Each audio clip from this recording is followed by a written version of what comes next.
One at a All time. right, let's go.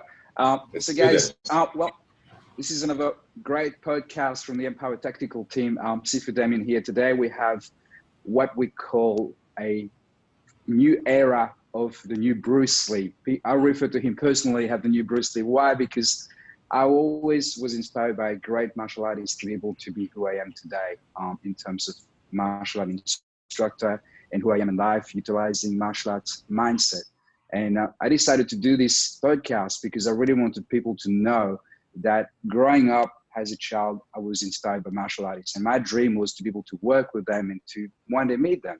And I was blessed to be able to meet practically most of those martial artists I was looking up to. And today, I still get inspired. And I want people to know that we have such a great person with us today, which is Tony Blauer from California. Thank you so much for making the time to be here with us today. Audio is good? You can hear me?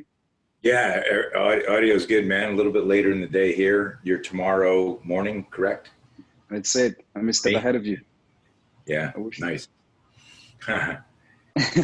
So no, thank you so much. I wish that worked in real time, like investing and predicting, betting on fights. You know, I could call you up and go, "What happened in the fight?" And oh man, I would be telling you that how people was freaking out about the millennium. It was just just nothing.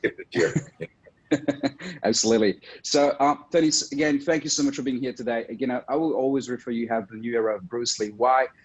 Because I believe that you've got so much wealth of knowledge in the art of self-defense, but not so much that you studied, and like you said, you've studied for some years, you invested time and effort in learning and applying and providing so much knowledge to the military, the police force around the world. And during this pandemic, you have been such an inspiration to me because you still doing your research and you still passionate about teaching people. And I thought I've got such a wide audience of people that always get inspired by myself, and I wanted them to know more about you. So can you get everyone to know who's Tony Blauer? Wow, how much time do we have? It's early in the morning here, so it's Saturday. Right. Let's see if we can blow up Zoom. I've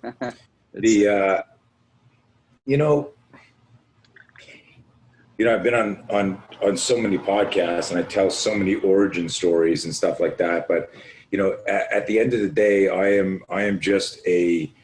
am a kid obsessed with understanding, managing fear, and my gateway or journey is through martial arts and ultimately self-defense.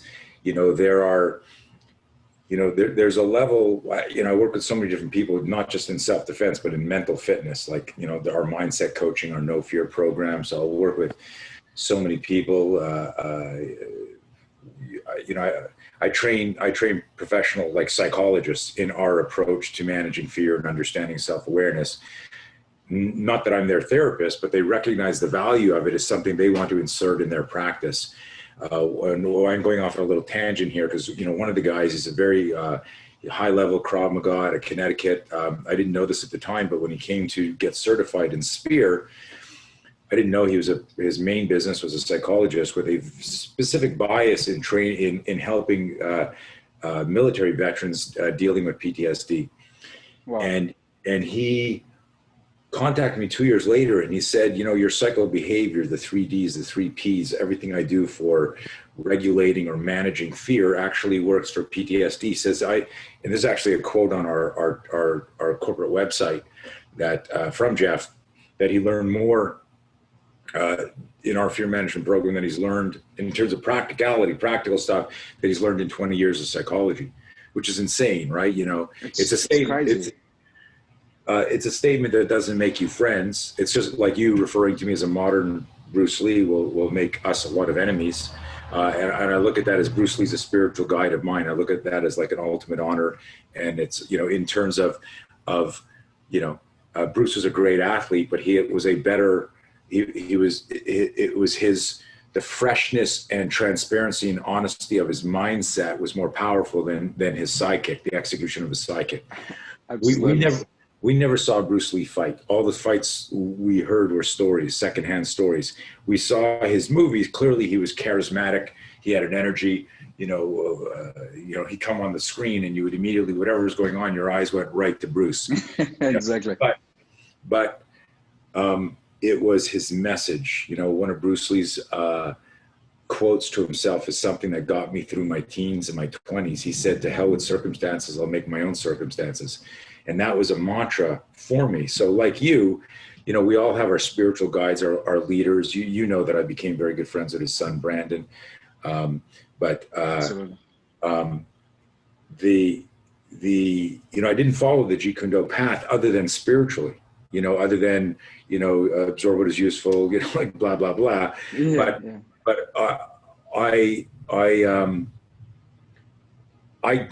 I'm not trying to emulate him. It was just, I'm obsessed with performance. And I was, a lot of people don't know this about me, that I was a very good athlete, or whatever, I was just an all around athlete. So I took up tennis, I got really good. And in my mind, I went, maybe I'll go pro in tennis. Like that was the arrogance of my ego. And I don't mean I was a jerk, but I just felt like, wow, I really understand this game. And I understand. And I started teaching tennis. No way. I didn't compete. I grew up on skis. I was a professional ski instructor at the age of 15, which is unheard of.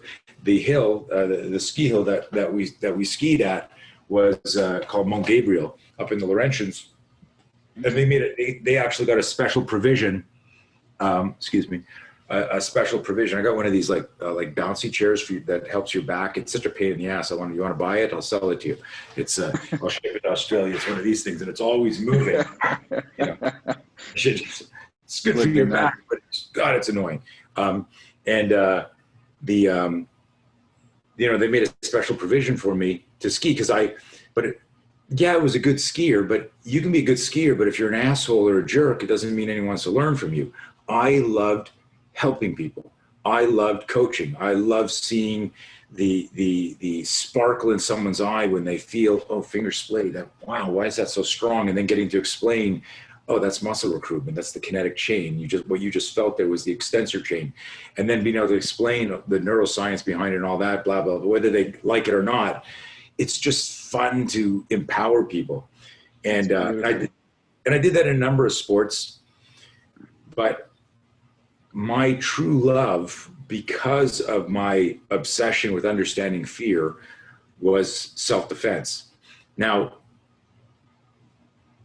let me reframe it, was martial arts. It wasn't later that I discovered that a lot of us mistake martial arts and self-defense. A buddy of mine, John Lovell, retired Special Forces, he just posted something really interesting. In fact, I may give him a shout out on your show right now. Let me see if I can find this super quick, because it's fantastic. There's a lot of guys online who are Instagram, they're Instagram influencers, right? And so let me see, Warrior Poet Society. There's a shout out for you, John. Warrior Poet. Come on, there we go. So check this out. I'm going to play this here because it's great.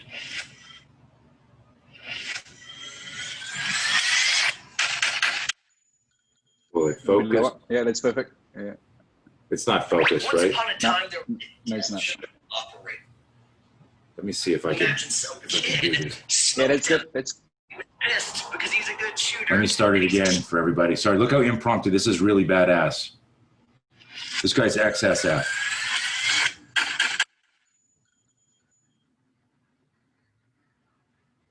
Once upon a time, there was a Delta operator. And he went into a competitive shooting match and some kid smoked him. And he was pissed because he's a good shooter and he's extremely competitive. And so then the Delta operator went back to work because his job was killing. What I wanted to talk about was the difference between extremely good shooters and operators. The shooter, like the competitive shooter, for example, they're extremely good in one category. They're great. They're the best shooters on the planet. Competitive shooters are forces for good. And I give them a big thumbs up. Way to go, shooters. Operators operators, on the other hand, they're very good in 100 categories. So extremely different, hard to even compare the two. Here are some of the categories, and you'll notice shooting. Shooting is really important. It's not as important to them as the tactics, raids and react to contacts, vehicle patrols, all kinds of stuff like medical. Mission planning is huge, land nav, breaching, hand-to-hand, night vision, fear and pain management, huge. TLPs. Guys, understand the difference. Shooting is extremely important. But if you took a really good shooter, dropped him in a special operations team, they would be an utter devastating liability because they weren't good at all the other stuff. The amazing Instagram shooter would need to go to basic training and go through all the different stuff. This is just kind of a public service announcement, so you know when you're talking about shooting is fast and accurate, it's great. But all the other context stuff really needs to come from folks who've been there, done that, have some experience, and can help address real fighting in real context, right? All forces for good, so everyone's super happy. If you would like me to go into this in greater detail, I will be doing it over on YouTube. Oh man, that's one of the main reasons I want to do that. Yeah. So dude, let me segue into what I do.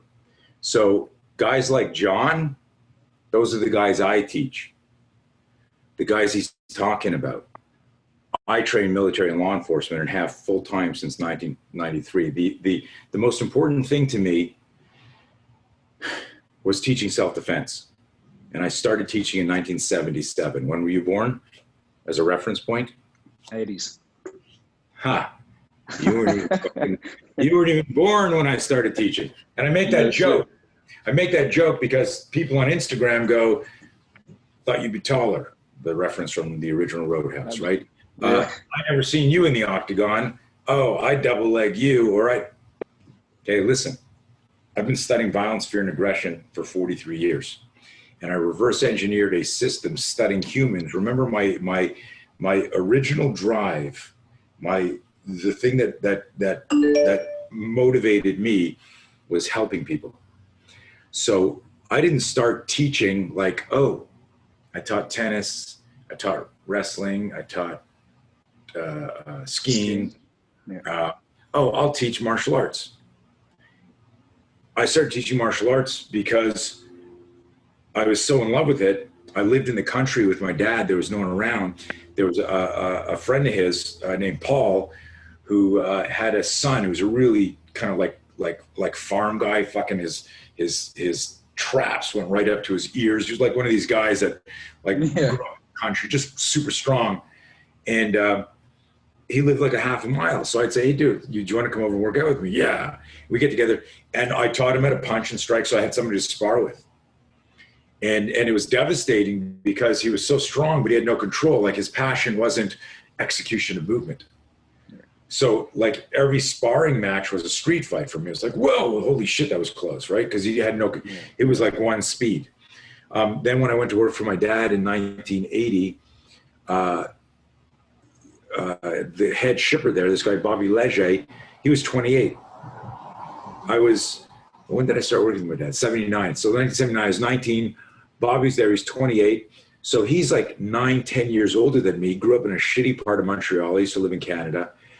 And he, like, all he did was street fight. I mean, so when I'd spar with him, I was sparring with a guy that was a man who had kids, so there's dad strength, and a guy who was a street fighter. He wasn't a martial arts. So every time we'd spar after work, I had, just gloves and shin pads at the office. So we'd finish, shipping. My dad had an import-export company. And like I'd fight every day. And of course, I don't think that boxing with somebody, even though the guy's like, swinging at me like crazy, I'm not mistaking that for an actual violent encounter in the street. But if I didn't, there were times we like buckled each other's legs. I've knocked him out because we were swinging at each other. Yeah. So, but I didn't realize like that was my baseline. My baseline was that intensity, because if I slacked, I had these guys that they didn't know what 10% was or 30% is. It was like, let's go light. Okay. It's like, whoa, dude, what are you doing? So, I'm all over the place here, but it's just good to know that I started teaching, and And one day, and I'm sure you've heard this story, but for people who haven't, I'm at my dad's office. 1976, Rocky comes out, right? Remember the original Rocky?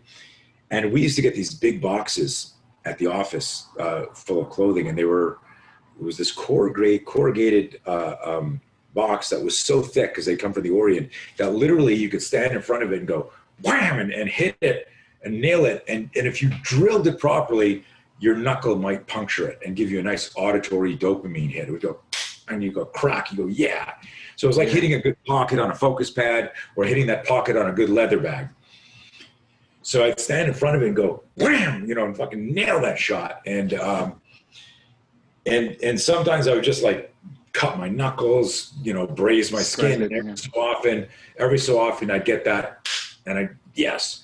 Well, one day I'm sparring against, it was just like Rocky with the meat in the factory, right? Boom, boom, boom, boom, boom. Jump back kicks, all sorts of stuff. And I turn around and I see this guy, Joey, standing there. And Joey's my dad's #1 client, but also has become a very personal friend. And Joey's standing there. I finish it and I go, hey, Joey, sorry, I didn't notice you. He goes, listen, he's got 3 kids, 2 boys and a girl. He says his son, Mitchell, is having a bully issue at school and he wants him trained. It's 1980 now. And I say, okay, cool. Not a problem. Be my pleasure. And he goes, how much do you charge? I'm not going to charge you. You're a friend of the family. Like, I've known this guy for 10 years, right? Yeah, absolutely. He goes, no, I want you to be serious. I want you to take this seriously. I said, like, no, I can't charge you. You're like, you're a friend of the family. He says, no. So it's 1980. I'm making $4 and I think 25 or 75 cents an hour. That was minimum age back then.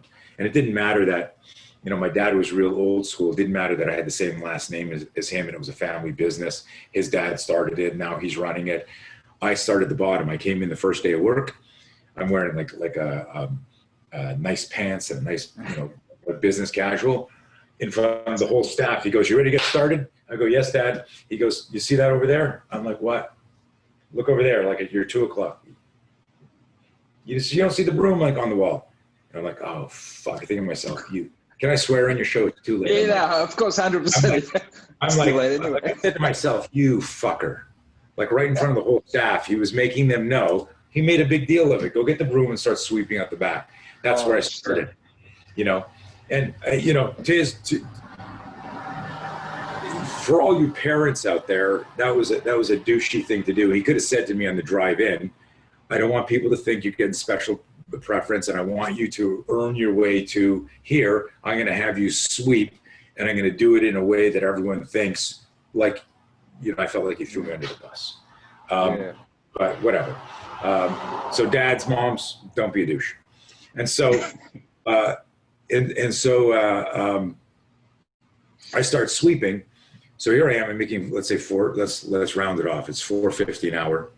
And, Joey says to me, I want you to take it seriously. I'm going to pay you. I said, okay, Joey. And he goes, how's 20? And in my brain, well, what I did is like, I'm pretty smart. So I went 20 into 450, that's 5 lessons. It must be 5 lessons, right? Because I'm getting paid by the hour. That was the narrative. That was the framework, baseline. That's it. He goes, so how's 20? I go, look, if you're going to force me to take it, I'll take it. That's fine. He goes, okay, so I'll pay you $20 a class. Be prepared. Don't be late. And then I realized, holy shit, he's giving me $20 every hour. In my brain, I was like, oh my God, I'm rich. Well, that was, so you need to understand, like it's just turning 1980. I got 0 classes. I haven't taught once. I'm already like planning what kind of car I'm going to buy and how I'm going to, like I'm already like an entrepreneur. I start teaching him. 2 weeks later, his brother wants to know why Mitch gets privates. These guys were fairly wealthy. So now Mitch has a private. We're working out in their driveway doing shit. I, of course, had already a ton of equipment. So I come over with a big a duffel bag full of pads and shit. And, we're doing stuff. Derek, their best friend from across the street. Again, it's a wealthy neighborhood. Derek's like, what are you guys doing? Oh, we're doing private self-defense lessons. Oh, next thing I know, I get a call from Derek's parents. Can you teach Derek and his brother? But they don't get along, so it'll be separate. Literally within a week, I had 4 privates. Shit. Within a month, I had 30 students, all from word of mouth. So I was working. My dad and we used to live in the country. It was a 45-minute drive. So I'd be up at like 5:36 every morning, drive down to the city, teach till 6 o'clock, work till 6 o'clock, then hit traffic, go to this area called Westmount. No, where was it? I forget what it was, whatever. It was this part of Montreal. And all these kids, it was like 4 blocks. And I would teach, 3 privates, 4 privates all weekend. And I did that for almost 6 years straight. 30 Wow. privates. 6. Yeah. And then in 1985, I opened my first school. And then 1985 was my first official location. And then I closed that in 1993 after the law enforcement community discovered me. But a significant thing happened in 1980 with Mitchell. So I was training him, and 3 months later he got into a fight. You've heard the story 100 times. I'm not going to. Yeah. I don't know, but he gets dropped in the street altercation. This altercation with the guy I was training for, and in that moment where they had gotten physical, and Mitchell grabbed him, and the guy just hit him with a left hook, and he's telling me the story. I'm like, dude, why didn't you slip? Why didn't you parry? Why didn't you check it? Why didn't you do any of this stuff? Because we were doing hard sparring and all. And he says to me, as you know the punchline, he said, oh, well, I grabbed him by the shirt, slammed him against the locker bank. He said I was holding my school books. In that emotional moment, when they started shoving, the guy lunged in, Mitchell lunged in, grabbed him and said, they slams him against the locker bank with his books. The guy just hit him with a left hook. You know the story, but what people don't realize at the time is, so like 7 years later, maybe longer, when I'm starting to study the startle flinch and develop the spear system, we start to learn there's a thing called the cross extensor reflex, and whatever you're holding in your hand when you flinch, because when you flinch, there's a micro contraction. Your body contracts. So if I scare you and you go, oh, fuck, you scared me, that moment is the contraction. If I whip something at you and you do that, this moment here is the contraction. If a boxer slips a punch, this moment here is a contraction, but we don't ever see it as a stop frame like we do when I show you the baseball pictures and stuff when I'm educating people on primal, protective, tactical. So we didn't know this at the time, but what Mitchell did was when the guy threw the punch, his body's survival system hijacked executive function. He had a micro flinch, which means he couldn't do anything. Years later, we talk about this as evidence-based training. When I'm training, when I'm doing stuff at big tactical conventions, when I'm working with the greatest thing in the last 20 years is that people like yourself, Damien, are there's 2 types of people in the training world. There are open-minded, and there are people who are not. They're closed-minded. They're dogmatic. Very narrow. Even though you're a traditional purist with your Wing Chun and your other arts, you also realize that the earth isn't flat, and there's more stuff that's going to enhance the survivability of your student. So you can go, hey, we're going to do a class now, and this next block is inspired by Coach Tony Blauer. This is the spear system. And then if someone goes, hey, Sifu, can you help me with my wooden form, my wooden dummy form? You're not going to go spear on the wooden dummy. You're going to do a bong sound and go, where you're starting, where you're going. You can separate what I talk about. That's why I showed this video. This video is great timing. And I want to talk about that for a second. There are a lot of people out there who do amazing demos. They're amazing athletes. Their fast twitch muscle fibers are crazy. They're balanced. They're genius athletes, but they haven't studied violence. And I call those the 4 categories. And so, like my friend John says, you're really amazing. You're an Instagram influencer. You can break boards. You can do spinning hook kicks. You can catch arrows with your teeth. You can punch out, flames, and you can bust all these boards. It doesn't mean you understand what the bad guy wants. It doesn't mean you understand the legal. It doesn't mean you understand the medical. It doesn't, most importantly, mean you understand the mindset, the fear management, and it doesn't mean you've ever studied how to design safe and scientific scenarios. This is the program that through reverse engineering, I created over decades. So 43 years of studying violence and fear and aggression. And I want anyone listening to this to understand that that John and units like his bring me in to train the elements of the difference between the psychology of fear and the biology of fear, and understanding how to manage fear in a high stress situation. They bring me in for scenario design because of the high gear and the scenario system that I developed. And most importantly, the two most important things is the managing fear and the conversion of the startle flinch. So there are thousands and thousands of police officers, military, firefighters, EMS around the world that have studied SPEAR. And there are hundreds of organizations that have adopted training protocols that we've created for program management, right? So one of the things that I would like to do, and getting, you inviting me on helps that goal. And we sort of have the pandemic and COVID-19 to thank for that, because in 1993, I stopped teaching group classes. Well, that's a long time ago, isn't it? Well, yeah. So what happened was my biggest love was teaching. I just loved teaching self-defense. But I was getting so many calls from the law enforcement world to teach that I couldn't run my school and also be on the road doing seminars. And it took me months to do this, but the hardest thing I ever did was also the best thing I ever did, is I closed my school. And it was very sad, closing it, giving the key back to the landlord, and like, holy shit, am I doing the right thing? And then for decades, I did seminars. And as I grew my team, we had 20 mobile training team. We've got like official representatives in major countries around the world. I traveled the world doing seminars, but I would fly somewhere, teach 100 people or 30 people or whatever the group was. They'd meet me, we'd take a picture, they go, and it was like boom, boom, boom. People would go, wow, what an exciting life. Well, yeah, traveling in the world and meeting people is exciting, but most of the time I'd fly to like Australia, be there for 3 weeks. But I could tell you what the inside of the hotel was. I could tell you which airport I landed. I could tell you, the two restaurants I ate the whole time, but I didn't sightsee. I wasn't surfing. I was freaking working my ass off and dealing with jet lag.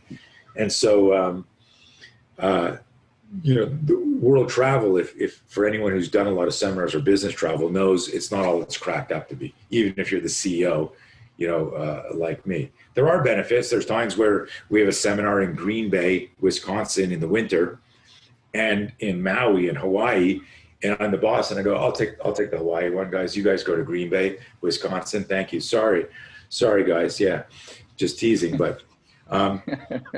But the, it's been an amazing journey. But what I was my reference to the COVID and the pandemic and all that is when they locked everything down, we had to postpone 15 live courses.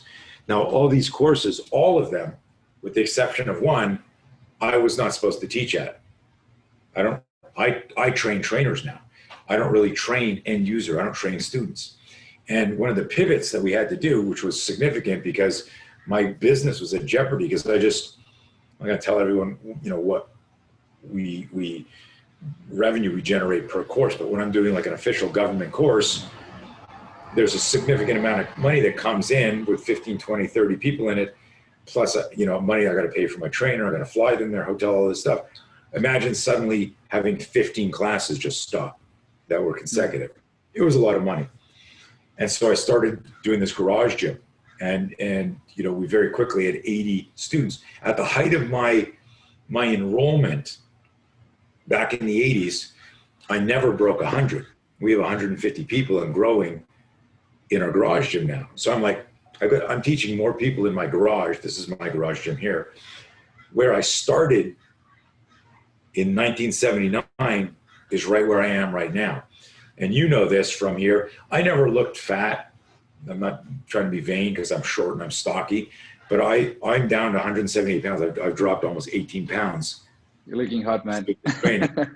But it's crazy how lean I'm getting. Like I'm back to like when I was 35 and I was like a junior middleweight, like 168 pounds, and I was training fighters. I was 168 pounds. You're like Marvin Hagler versus Sugar Ray Leonard, like in that area. But then, you got 3 kids and you grow and but I used to walk around 195. I wasn't fat. People didn't look at me and go, what happened to Tony? But I was like this big, thick, most people, like you probably have 22% body fat on you. The average guy But think about that. You know, the average man has 20 to 30% body fat. So if you're 200 pounds and you have 20% body fat, that's 40 pounds of fat you have. Like if you were going to get in shape for a bodybuilding show, you know, it's not healthy to walk around at 4, 5, 6% body fat all the time. But it's an interesting thing to think about. So like I'm lighter than I've been in like 30, 40 years, all because of the garage gym. And I'm teaching more people than I've ever taught. And I'm meeting guys like you, instructors from around the world. You know this from being in the class. The average age demographic is like 40, 50 years old. People who've been following me for years, but could never afford to get to a class, right? And now here we are. And some of the feedback, I mean, you've had your own experience, but I had like one of the guys, you know, federal agent said, hey man, you know, injuries feeling better. He's dropped 30 pounds doing one-arm push-ups again. And the best part of this letter he sent me, he said, I was working out, I was doing a one-arm push-up, like balancing myself to fix something under a car on like a one-arm push-up because I didn't want to, you know, get my clothes. He was checking something. And his son's like, Dad, I didn't know you could do a one-arm push-up. But like it was a moment, like it wasn't like, the guy's a federal agent. It wasn't like I feel safer on my job, you know, as a servant. It was my son noticed how strong I am. I fucking love that more than anything, right? This connection. Anyways, I'm all over the place, man. No, look, to be honest with you, this is why I wanted you to be on the show, because people know, and like you say, they look at people based on who's on the spotlight. You know, they look at martial artists who's fighting. They look at people how many fights they had. It doesn't matter who's been training, who's been teaching, if you had 40, 50 years of experience, but if you keep an open mind, if you're always learning.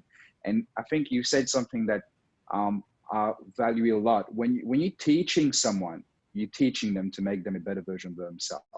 I believe that one thing that I really appreciate, even though I've been up at 2 o'clock in the morning to do some of your garage, and it's been fucking amazing to just listen and to grasp the knowledge, because you make sure that, like you said, it's different individuals on the call, but that you pay attention to, even you have 100 or 180, to every single individual. And it's very empowering, like you said, to empower people. And that's what it's all about. The world we're living right now in terms of martial arts is a lot of politics, especially with the world of Wing Chun Kung Fu. People believe Bruce Lee said this, Ip Man said this, John said this, Paul, whoever said this. It's not about who said this and who will explain in the different, very amazing and flashing way in class what works. It's, as an example, I was looking at one of the class, I think it was yesterday, and one guy said in the garage Zoom, he said, hey, why would you not do this kick? And he wasn't wrong or right at the same time, but because he's so used to train and being static in his training, he forgot what it's like to have action reaction. If you're pushing someone because you feel in danger and you said that a lot, and I wanted people to hear this, fueling yourself with the fear of danger and this adrenaline to be able to engage of protecting yourself and dealing with ambush instead of thinking, oh my God, I have to do bill cell or pack cell or whatever it's called. But realizing that, hey, if you're in danger and if you're training in class and you're so good at blocking 100 punches and you're not getting hit in your face, dealing with fear while you're in danger, it's completely different. And you said, and I expected this on your call because I did a few podcasts and I thought, oh my God, this is the best, because you're not going to be scared to say what it's like, even with swearing. And people think being respectful is a good thing, obviously with the generation that we are and political correctness and wherever you are teaching. But if you don't look at someone and say, hey, don't fucking move. And if you don't say that, and if no one has been used to train in the real life scenario, there's no fucking way they'll be able to do their wax on, wax off on the straight. And I think this is a great added value for me personally that you bring in any coaching methodology we're there for. Like I saw your post that you did before, it's bloody amazing. Sorry, I'm like, going all over the place. You were saying about where would you be in 5 years? And it's crazy. Like I've recently did I think 3 live seminar with Black Belt magazine. Growing up as a kid, I thought, geez, all I wanted to do is one day leave a legacy inspire people and empower people and making sure that they're better than who they are today, not with any ego saying that I'm better than them, but to help them to develop skills that they've never seen before. For instance, like you can have a great martial artist, you can have them punching and blocking, but if you've never get hit in the face really properly with full aggression, they wouldn't know what it's like to block a punch. And being able to share all this knowledge to people, it's been amazing. And I never thought I was going to be able to do this, especially in this pandemic. And like you said, you've lost your businesses, and obviously you had to close your school, and you're looking great by a negative event, and you had a lot of positive out of this, and it's fucking brilliant. Yeah, it's interesting, and I appreciate that. And one thing I want to point out is a lot of people who are very experienced trainers, when they train with me or any of my team, because I've trained them, one of the things that they always comment on is how much they learn in terms of Socratic teaching, engaging the audience, making sure they understand things three-dimensionally. So a lot of places are just about, like the opening scene of Enter the Dragon, on Hans Island, you're just standing That's there, it. right? And there's a time and a place for just rote repetition. There's a time and a place to do that. I have evolved a different approach, and what's interesting is a lot of the intuitions I had in the 80s when I was reverse engineering things. Remember this, in the 80s, from 1980 to 1993, I did 13 years of the equivalent of Fight Club before Fight Club was decades before Fight Club was a movie.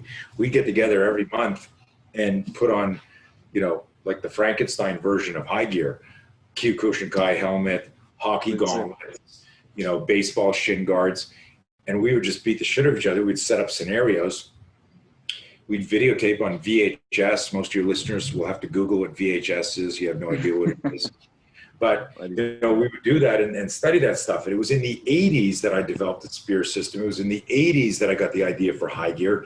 It was in the 80s that I came up with the No Fear program and cerebral self-defense. I want everyone listening to this to understand that there's decades of research under it. It's not like, cool, hip marketing and cool acronyms.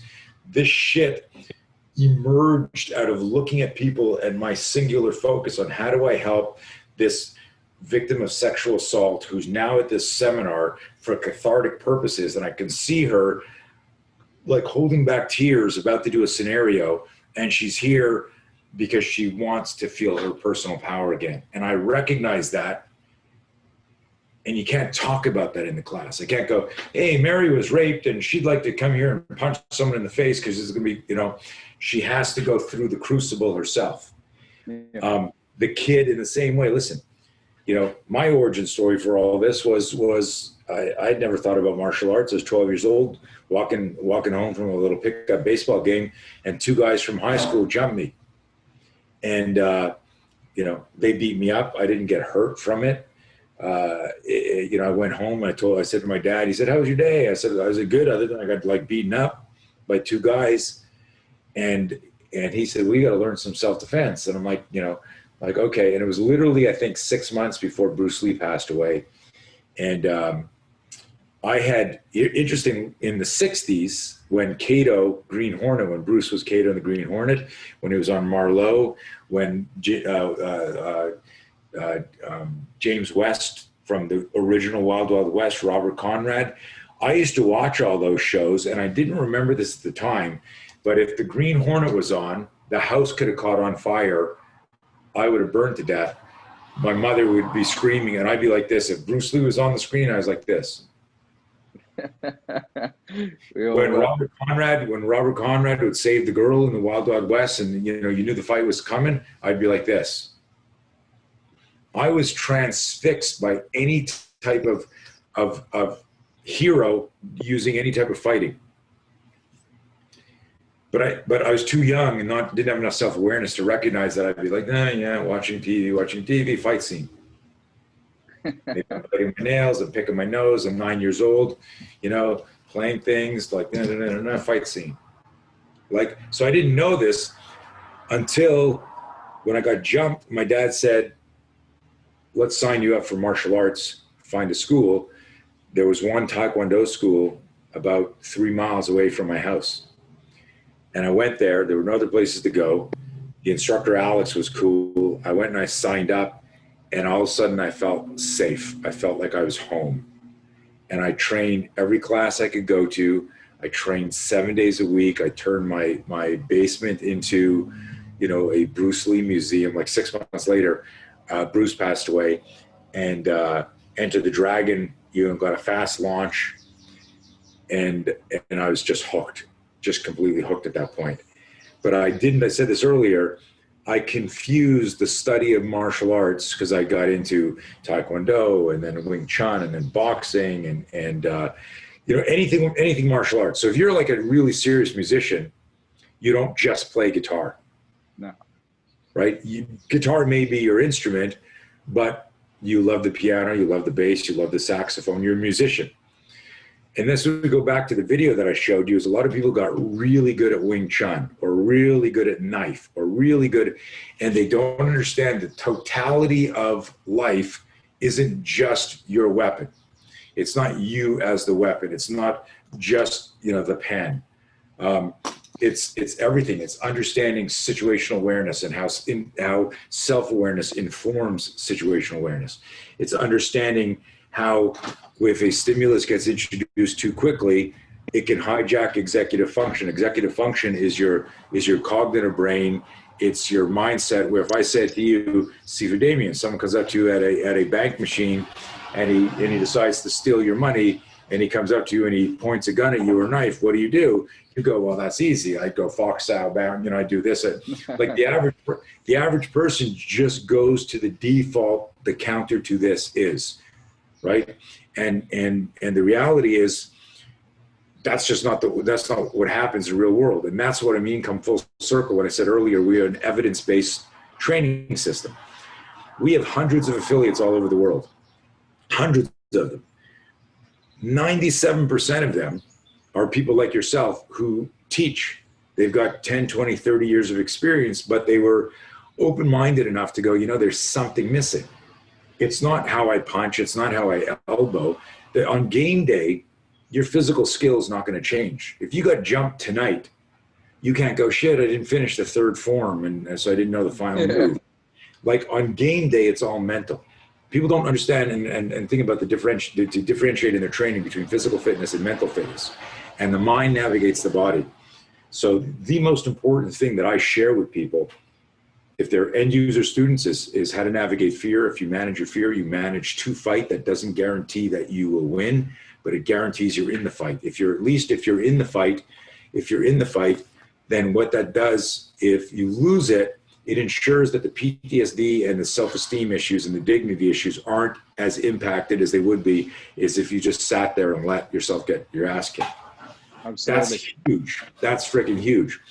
The next thing is the weaponizing and startle flinch. But what I do for individuals like you is create, it's a body of knowledge that you just insert into what you're teaching, but at a foundational level. Are you familiar with Maslow's hierarchy of needs? Yeah. I've heard it, right? A lot of people, right? So it's at the top of it itself, that triangle, at the top of it is self-actualization. That's what everyone wants. I want to be free. I want to be happy.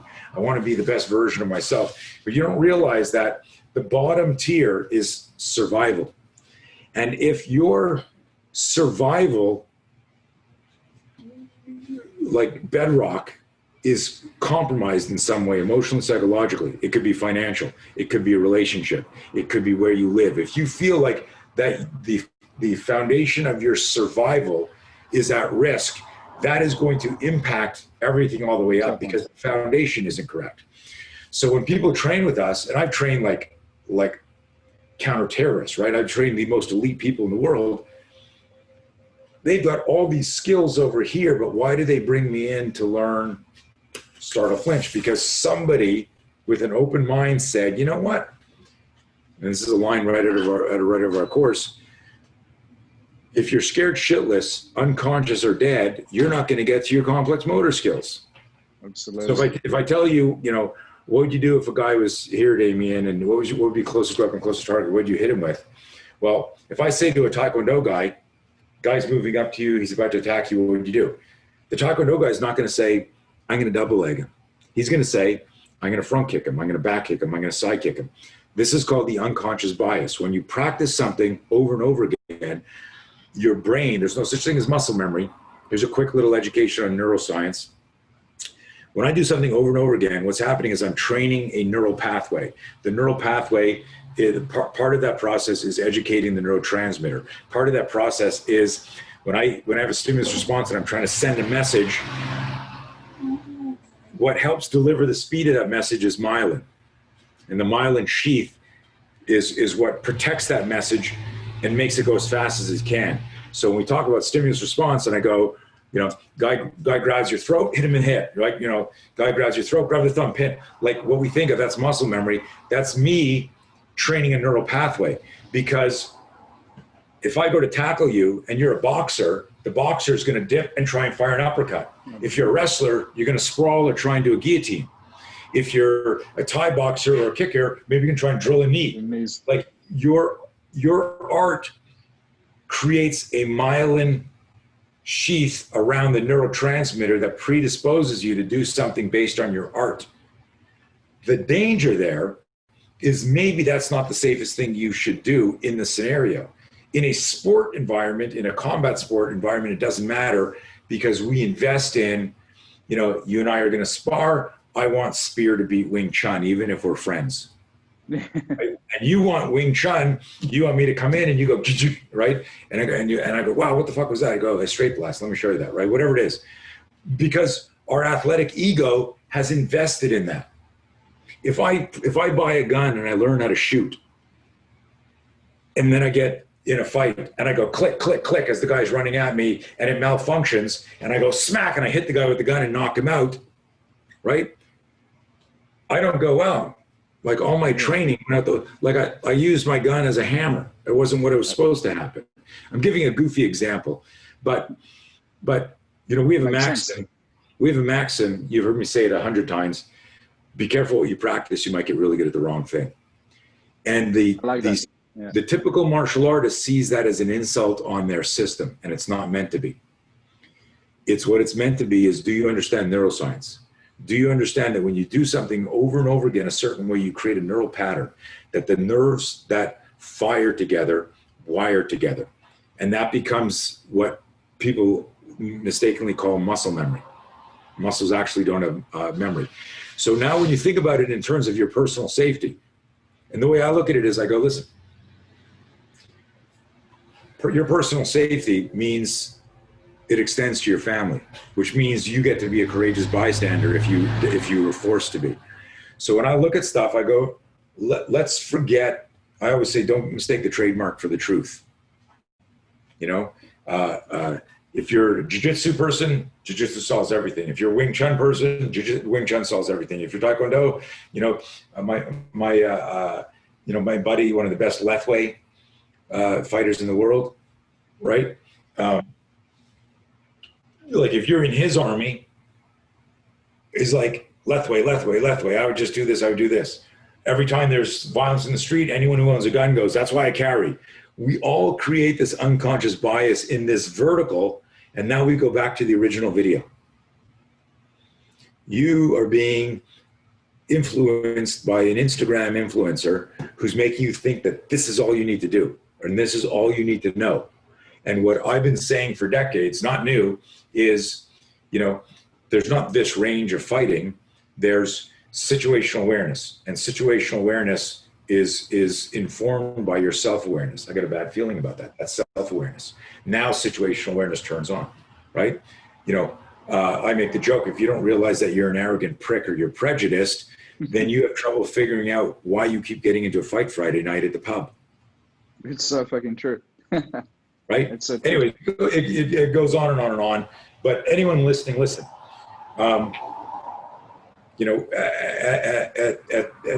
I don't do these things for my health. I do them because I got asked when I was 20 years old. That's when I say these things, these podcasts, for my health. I'm trying to inspire people and trying to fire people up. And when I was 20 years old, I got asked what I want to do. And I said, I want to make the world safer. And this venture capitalist looked at me, he goes, you don't think that's a little grandiose? And I'm like 20. I'm like, why is that grandiose? He goes, well, how are you going to make the world safer? See, because because everyone has a God-given right, a legal right, a moral, ethical right to be able to defend themselves. And I believe that I have a system that can help that. And that was after my student Mitch got into that fight. And that day, what was interesting, and you know the story, but to share, when he grabbed the guy and was holding his books and got hit with the left hook and flinched and got nailed and got dropped, I immediately, and it's an interesting moment, I remembered almost like metaphorically the God of self-defense hit me with a lightning bolt. When he was describing the event, I went, oh my God, I taught Mitchell wrong. Oh my God, if I taught Mitchell wrong, everyone teaches Mitchell wrong, because the way I taught self-defense was the way I was taught, which is the way my instructor was taught, which is the way everyone was taught, which is how maybe you were taught and how you taught your students before you discovered a philosophical approach to scenario-based training, that we need to stress inoculate people. We need to introduce them to fear in a scalable way so that we don't create PTSD in training. We get them to go, wow, that verbal assault drill scared the shit out of me, but now I'm starting to get used to it. I understand what I need to do. Well, my heart's racing. I'm vertically breathing now. Okay, guys, now we're going to do box breathing. We're introducing breathing protocols. Oh, just think about when Bruce Lee had that fight, right? Where was it Wong Jackman, where he runs away and he's chasing him, trying to hit him in the back of the head. And he drops him inside of a minute, but then he realizes that his aerobic capacity sucked. That this 30, 40 second fight, 1 minute fight, he shouldn't have been out of breath. So he started doing, you do these drills, and if you have good self-awareness skills, you step back and you go, okay, what did I learn? How can I improve? And that's why my system continues to grow. What are we learning? What do we improve? I have gotten, like when people say, I don't like learning from Zoom, I like I say to some people, depending on my relationship, I go, my classes are better on Zoom than they are in person. I just can't touch you. Like what I figured out to do, and clearly, obviously, a live has a different energy, but like our humans are amazing at adapting. Absolutely. Right? You just got to decide like what do I want to learn? How do I want to get better? But anyways, what I wanted to say, kind of like as a thought to share with everybody, because there's going to be two types of people listening to this. There's going to be people who are teaching martial arts and self-defense, and there are people who are studying martial arts and self-defense. And I want you to realize that like the video I showed you, that back, oh, this is a great fucking example. I hope I don't disconnect my thing. No, we good? Yeah. I'm not, oh, what am I doing? I'm moving my computer. Watch this. I do this. I got the camera here. Guys, check this out. Right? Remember the whiteboard that John showed? Wow. This is my garage gym. It's looking amazing. Right? My office has 4 whiteboards in it. So check this out, guys. This is it. Right? So, I'm not like lip service. That shit is, I walk that walk and, walk that and do the talk, whatever the expression is, walk the walk and talk the whatever the hell. But you guys get what I'm saying is like that's how, these notes here, this whole board, I know you can't really see that. Let me rotate it here. Check this out. This section here, don't try to read it. But this whole block here were all the notes I made while listening to the book, The Talent Code. And this is all about myelinated training, the spinal-based training, all the drills you do, emotional climate training. This whole section here, check this out. Everything in green here, ASR, that's our active shooter response course.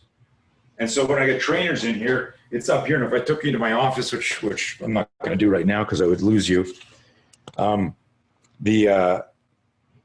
I said, I got four whiteboards in there. That's what happened. So, I started off that little rant with, there's two people listening here. There are trainers, coaches, and there are students that want to learn. And if you open your mind, I can enhance both those processes. I can make you safer. And it has nothing to do with stopping what you're doing. If you love Wing Chun, if you love Krav, if you love whatever you love, keep doing it. 97% of the people on my affiliate team are people like you, Sifu Damien. They're freaking instructors with a following. But as a professional, they go, I'm going to keep training, I'm going to keep educating, and keep investing. I'm a professional. I want to be as knowledgeable about, especially if you're advertising or implying, yeah, we teach self-defense. Don't confuse, your 100 amateur fights with the ability to teach somebody self-defense, or even in some cases, protect yourself. There are some very graphic examples of world-class Thai boxers, jiu-jitsu guys that are now dead because they fought the wrong guy in the street. The asocial, antisocial predator doesn't give a shit about your belt. Absolutely. Right? There's also a very famous video. My buddy Tim Larkin did a whole thing on this. If you Google UFC gas station fight, you should pop up. It's two UFC level fighters, like 6% body fat.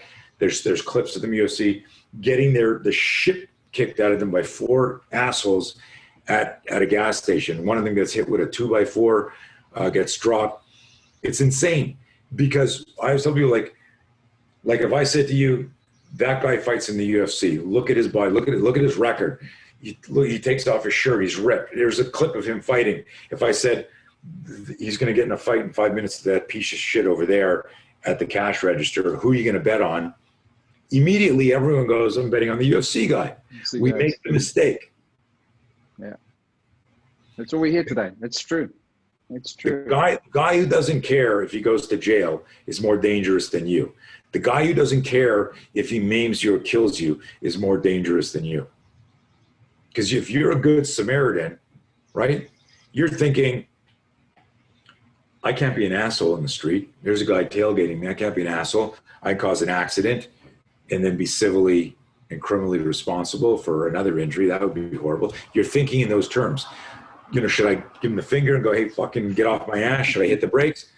I want to do that. I'm angry, but oh my God, I forgot. I got my kids in my car and the wife in the car, and I've got a business, and it probably wouldn't be good. I probably couldn't do this podcast from jail, right?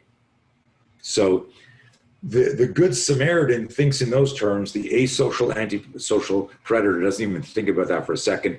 That makes them way more dangerous. That's the type of stuff we talk about in our course. How do you choose safety? How do you walk away from danger? How do you have the courage to walk away from danger?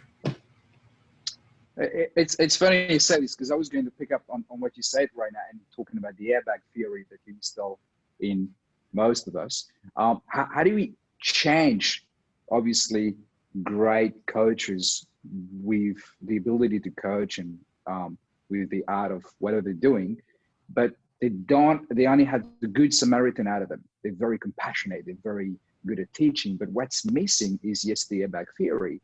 But the fact that I think personally, if you don't push someone closer to that limit of knowing that aggressivity of what happened on the street and act like this, you can't say to someone, hey, someone is going to tell you, don't fuck with them on the street, and being nice about it. I don't think it's going to help the person, like you do in the classes.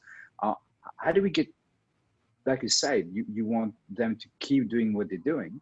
How do you help them to install the airbag theory, but at the same time knowing how to express? Obviously, you have different courses available that you get people to say, hey, and teachers in the language and so on, right? Yeah, I mean, so listen, there's so many people that rip me off and do a bad job, and you could just, I get like every week someone goes, this guy's copying you. If you're a professional, frickin' invest in the training.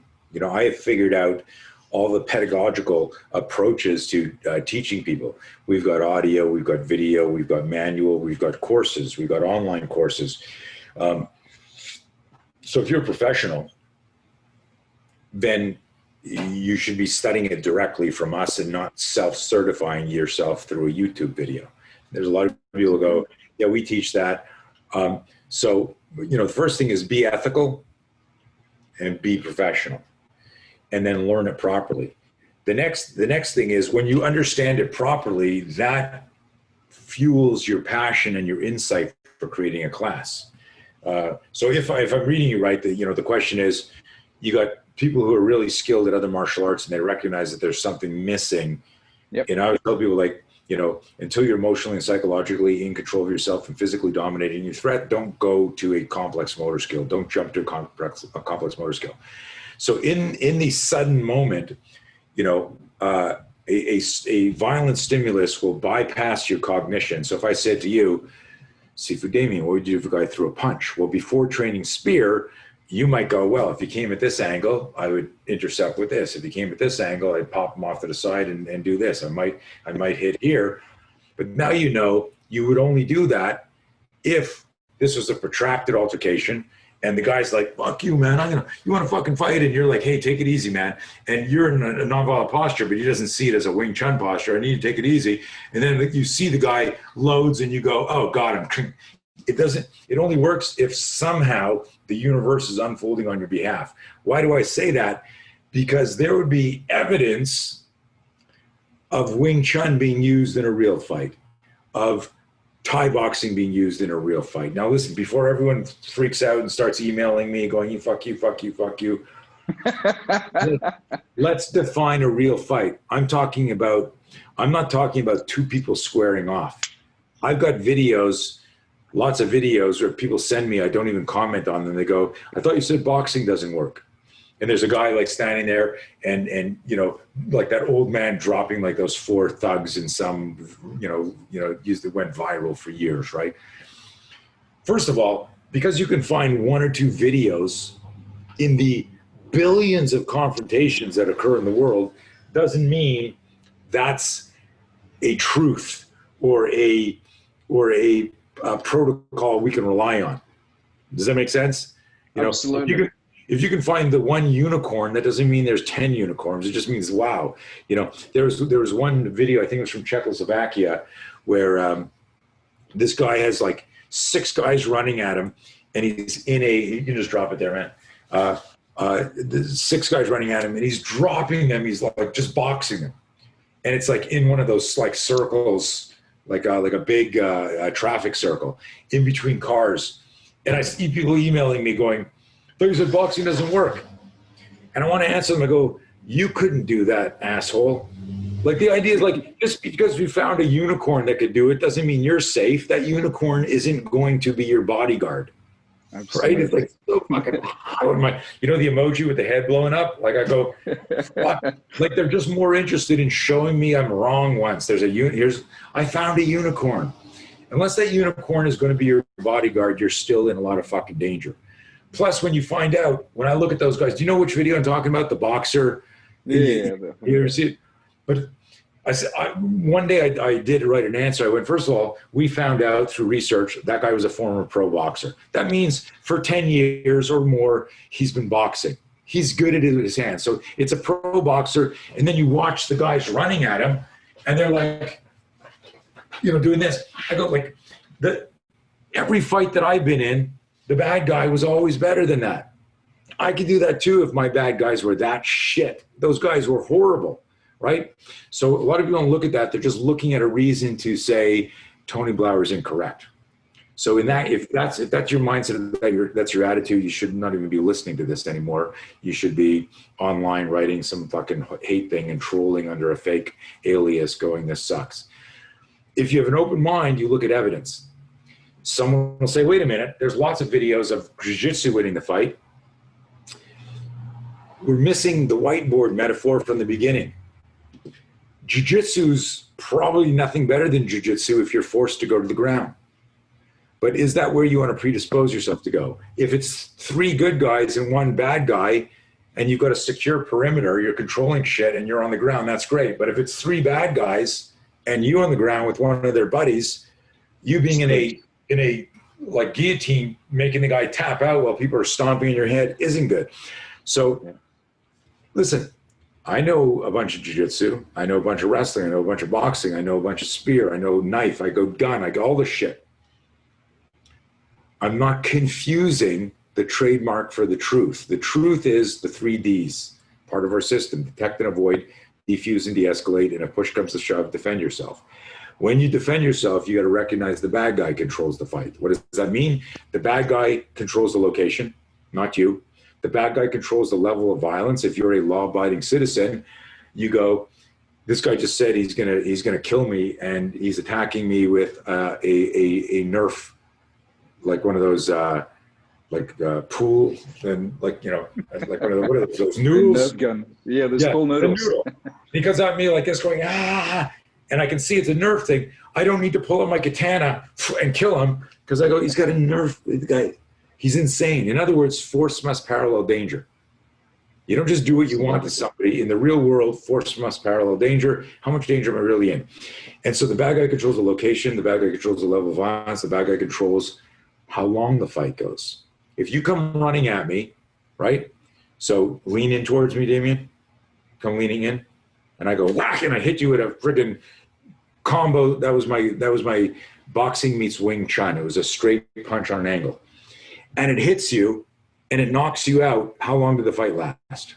One punch. One punch. Right? But if I hit you and you're on PCP, or you're drunk, or you're just really tough and you've had a lot of street experience, and it splits your mouth open and you're stress inoculated, like you punch a boxer in the face and they go like this. That's it. They come back. Right? They're right there. They're stress inoculated. So you might punch a street fighter in the face, you go whack, and you hit him, and all of a sudden the guy goes snap, and he's there.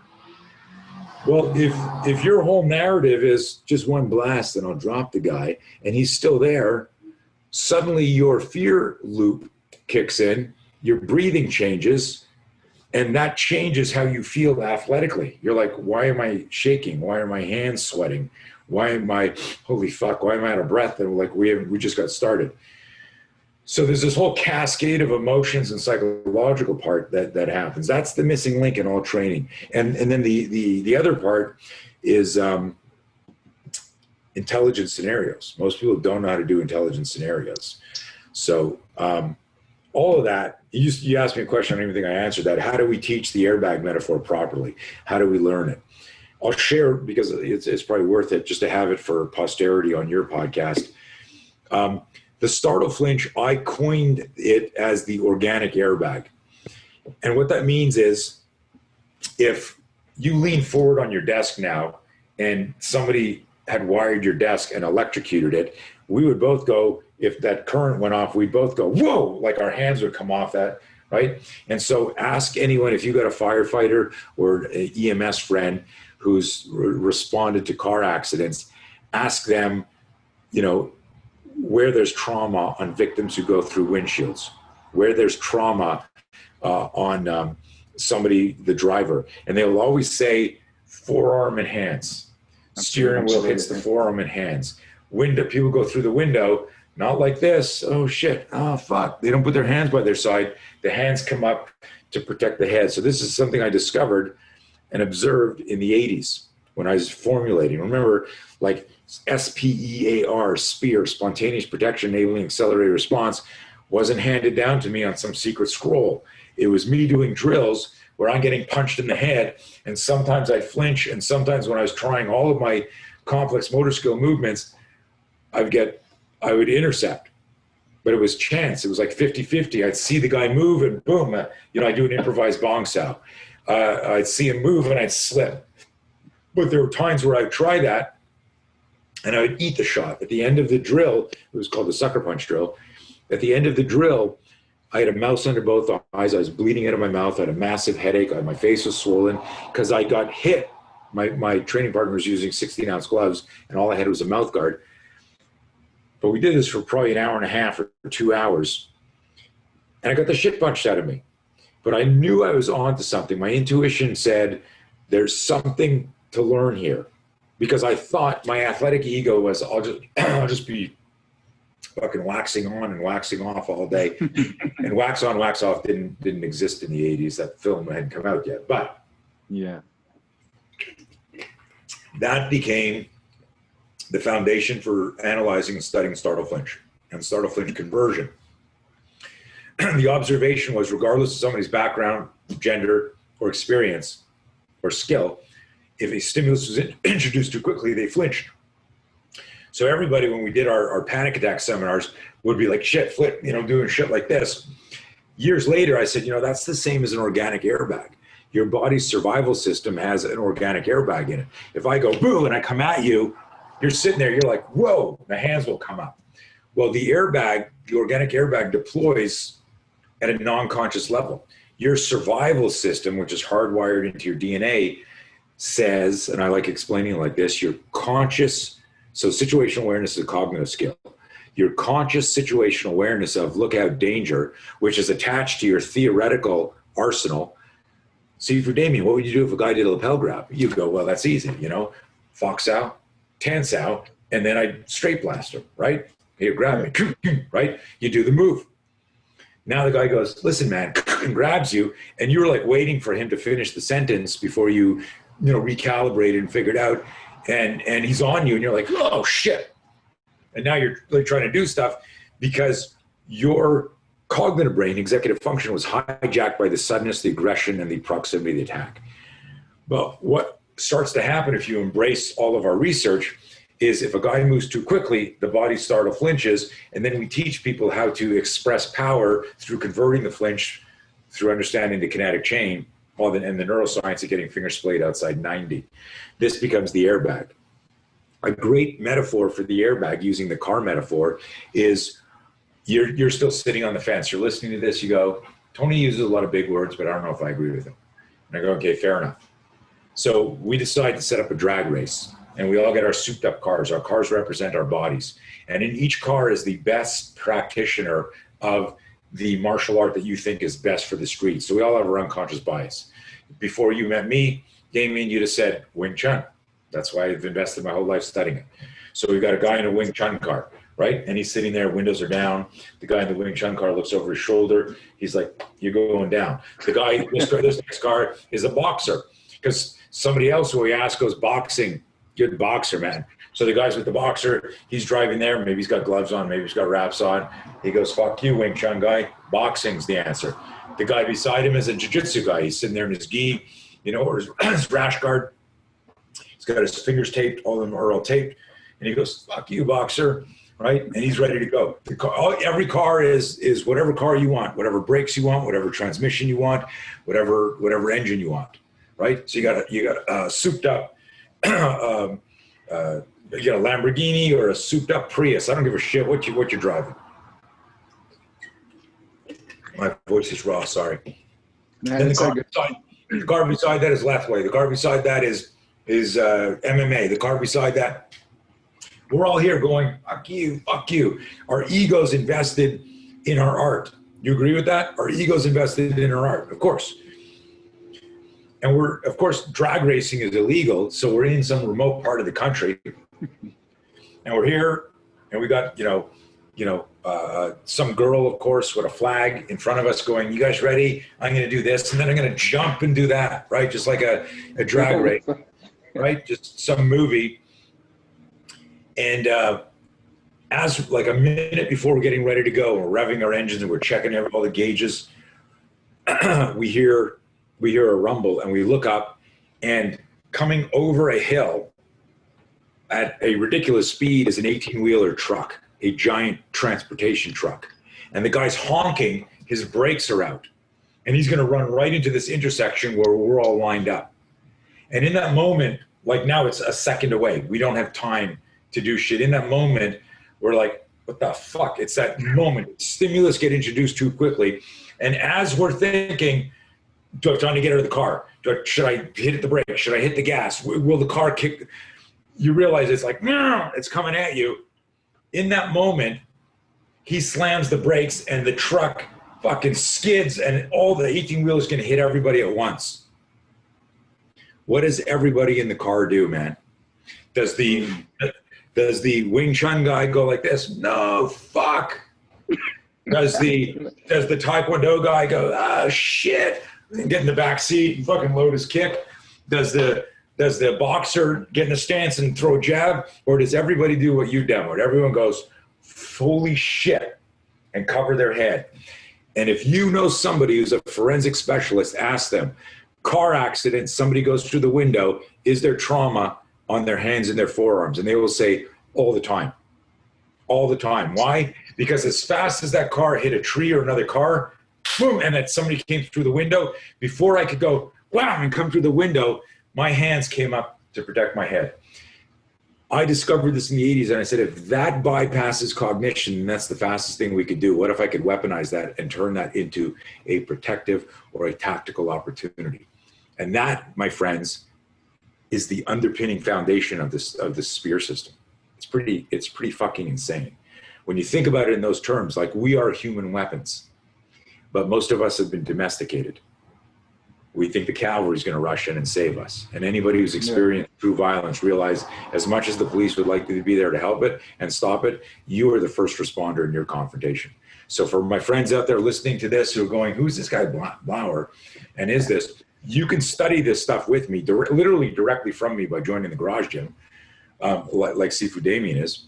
And if you're an instructor, you can do that too, but also get on our trainer development track. So you are morally, ethically, and professionally aligned with us. This has important elements in the legal capacity in protecting the system, but also protecting you if you or one of your students is injured and or uses it in the street, and somebody goes, okay. And I've done, we've done a number of expert witness things for law enforcement. So, when people try to go sideways and change the name a little bit, or say, oh, I could have come up with this too. That's my favorite one, is because it's based on physiology. I could have come up with it too, So that's the excuse for intellectual property thieves, and there are a lot of them. It's sad. Oh man, listening to you feels like we were talking about before at the start of this podcast, talking about the Bruce Lee of the new era. It's for me, even though I bloody love martial arts and I feel like I've acquired so much knowledge, and most people that has been part of my workshops and seminars and classes will know that I want to make sure that every single individual get the most out of it. And it still feels to me, and I've been into so many classes again, and you know that I've watched so many of your videos prior to those classes, and it still feels to me, even though I'm not saying much in this podcast, like there's the misses around and there's kids yelling around and I'm just being distracted, and the fight scene comes on TV. I'm like, right. It feels like it feels like it's so fucking awesome that you just want to focus and just grab some information. And I feel like that's what I wanted to get out of this today. I wanted people to know that there's so much valuable information out there, but it's important also to get it from the source. And I think it's, like you mentioned before, it's important to not just, okay, I can get an airbag. I can do this now. I can just do this. It's not all about weaponizing your flinch. There's a total science behind it, and you're the man to go. This is, it's funny you brought that up, and I appreciate that, man. I appreciate the references. I've got a, where can I find this? Come on. I've got a photo album called, a folder called Whiteboards, because we teach so much. Man, I can't find it right now. Where is it? We teach so much all over the world, and I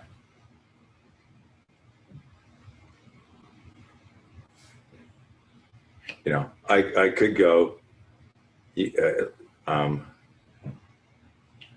can't get in close there, but it's like if I scroll, what I would do every single class we teach, I take pictures. You see all the whiteboards? Every single class that we teach around the world, we take a picture of the whiteboards.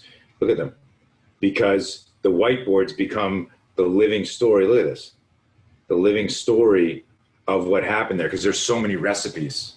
If I'm doing a course with people with long guns, if I'm doing something for SWAT, if I'm doing something for women at a women's shelter, the core of the information, the science, the physiology, the physics and psychology is uniform because we're humans.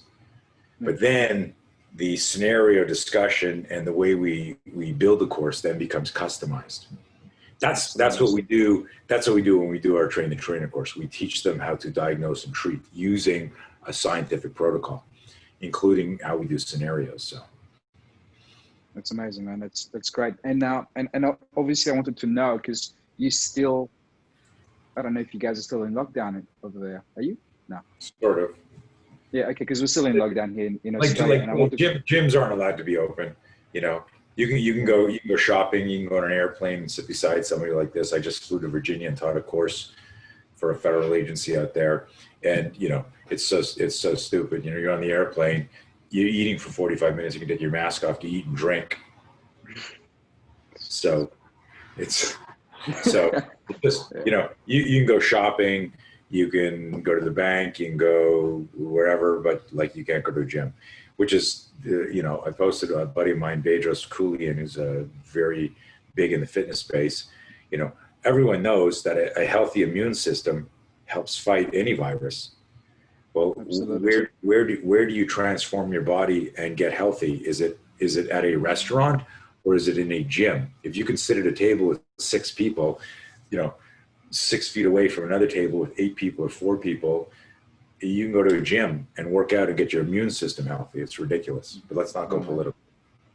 Exactly. Always, it's going to go for a long time just in a political topic, because like you said, mental health is going to be affected by this. And I guess, but let me interrupt and say this thing here. Like, even if everything, like, so let's say somebody tomorrow flipped a switch and the universe, everyone got their brains back and said, look, masks off, everyone's open. You know, we know for a fact now that the elderly, that people with pre-existing conditions like diabetes, certain blood types, people that are very overweight, other people who have respiratory illness are at great risk. Well, they were at great risk before COVID-19. They were at great risk with the flu. They were at great risk with anything. Protect them even more, because this virus seems to be actually more contagious than others. That's a fact. But let's not stop people. Remember this: improve your immune system, eat as freaking healthy as you can, and work out in a way that your aerobic capacity is improved. Learn these breathing exercises, work on things that strengthen your lungs. That should be the message, not stay in your house, right? I know.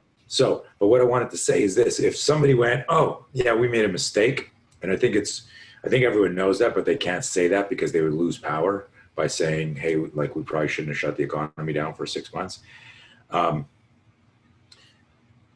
What I wanted to say with regard to this whole interview is, if tomorrow somebody went and turned everything on, I'm not stopping the garage gym.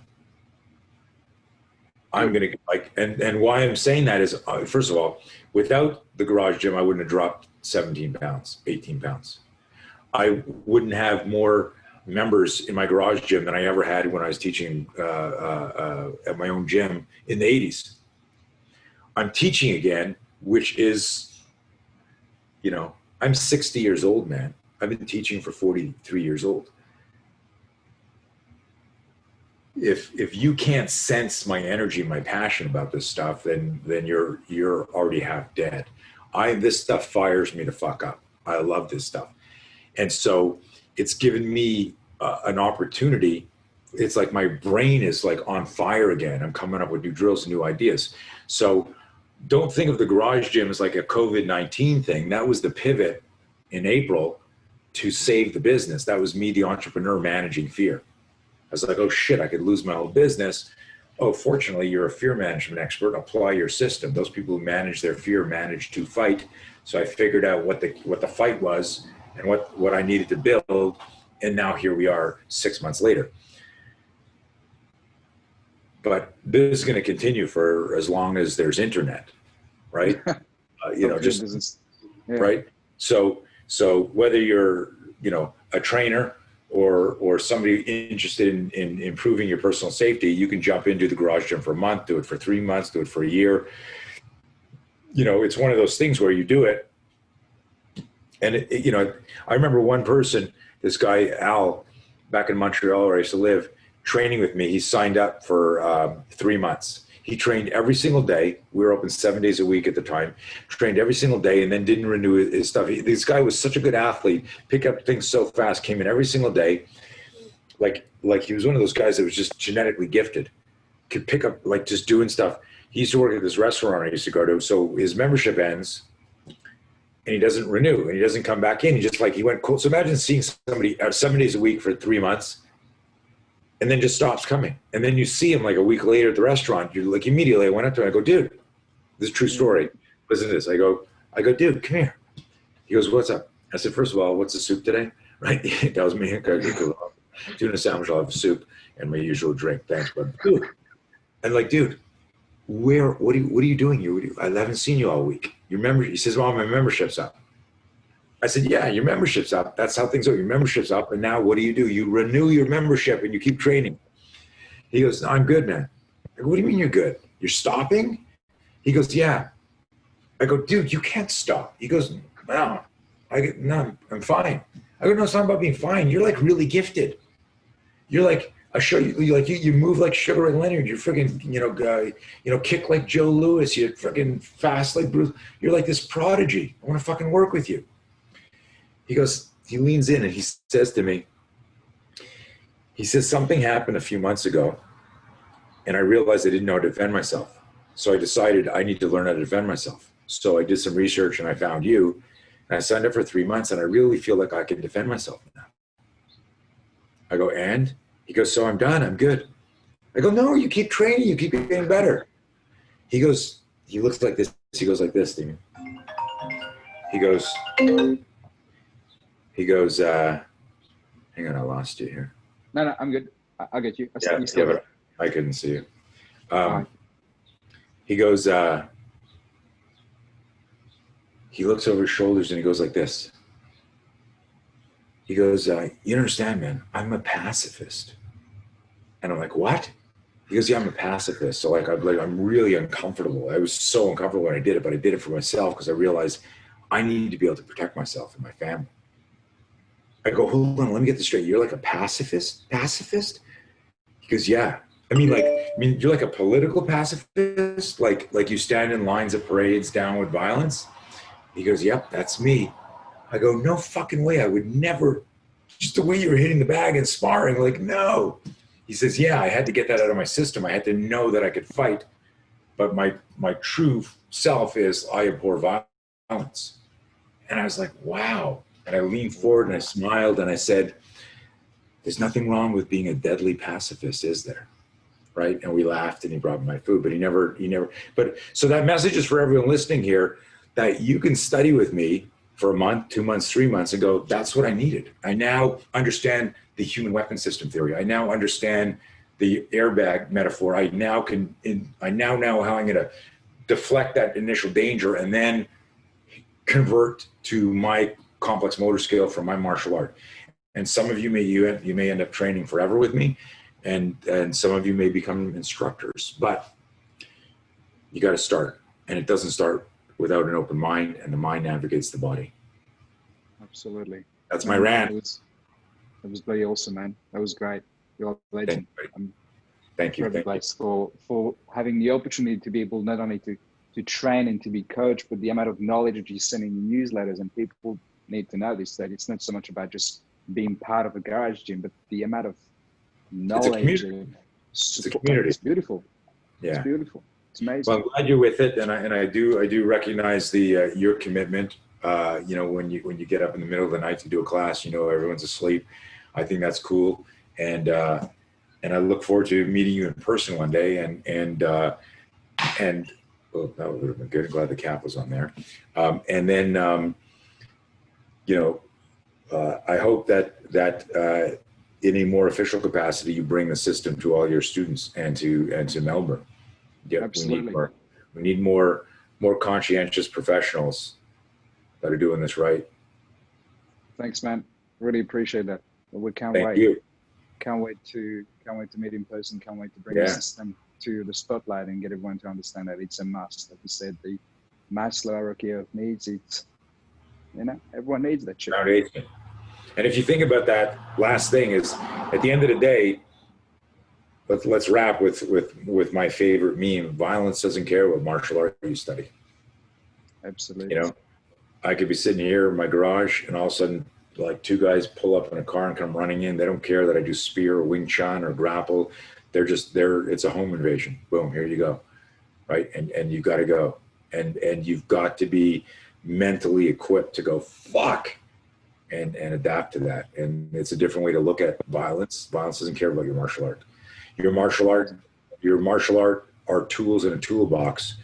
But I said that was my last metaphor, but this is my last metaphor, and then we got to go. I got to still write today's newsletter. When you learn how to punch, when you learn how to drop an elbow, when you learn how to choke somebody out, whatever you're learning are complex motor skills. So like learning how to use a hammer and a saw and an awl and a balance and build things with tools. And you're building pictures of things. I build a shelf. I do this. I'm measuring. They're complex motor skills. They're not the big picture. And so, you know, you get really good at your movements, you create that unconscious bias that creates that, again, the myelinization of neurotransmitter predisposes you to go to the ground or to kick to the head, right? Because that's what you do over and over again. It's a neural wiring. It's a neural pattern. I need you to understand in this metaphor, you got a handyman, you got a carpenter, and you got an architect.